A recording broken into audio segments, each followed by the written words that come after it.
Well, welcome everyone to the WSJ Cafe, and our guest today is Ani DiFranco. Applause. A little delay there.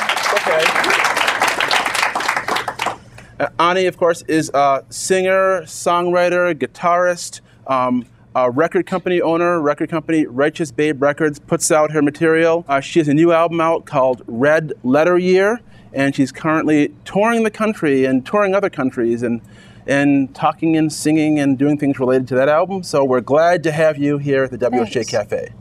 Thanks. So first I wanted to ask you about the new album. Tell me, why did you call it Red Letter Year? Well, titling records for me is always just sort of an intuitive thing. It's hard to explain.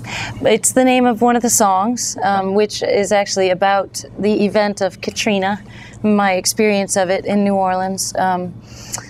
But the title just resonated throughout all the work and my life. You know, I have a lot of transformations, not just in my new hometown, but you know, I have a new family, a new band, a new daughter. So my life is kind of it's been a special time for me, and I got to say, I've always recognized in my work. My songs have a kind of a premonition element to them. I always write things and then they come true for me. So the Red Letter Year title, I would like to thank Barack Obama for making that exponentially more powerful as a concept. Now, we said before that you divide your time now between New Orleans and Buffalo. You're so identified with the city of Buffalo. What made you decide you wanted to live most of the time now in New Orleans? Love.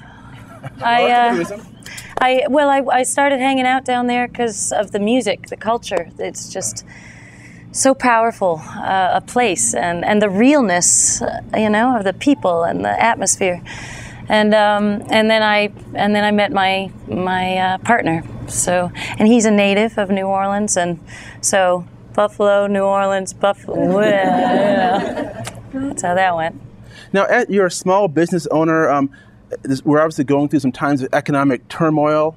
How has that affected the arts you've seen around you in New Orleans? How has that affected you as a business person, too?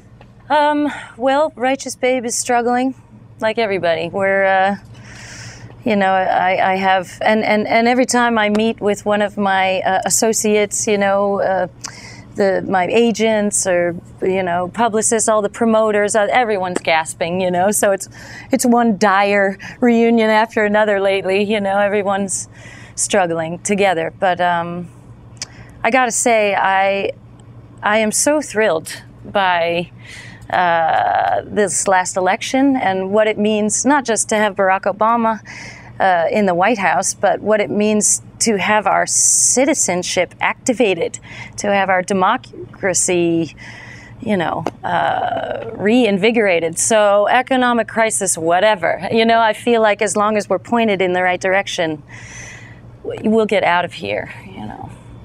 Well, on that note, I think that's all the questions I have for you, so I'm glad you could come here. And again, welcome everyone to the WSJ Cafe, and next we'll hear from Ani DiFranco. Thanks. All right.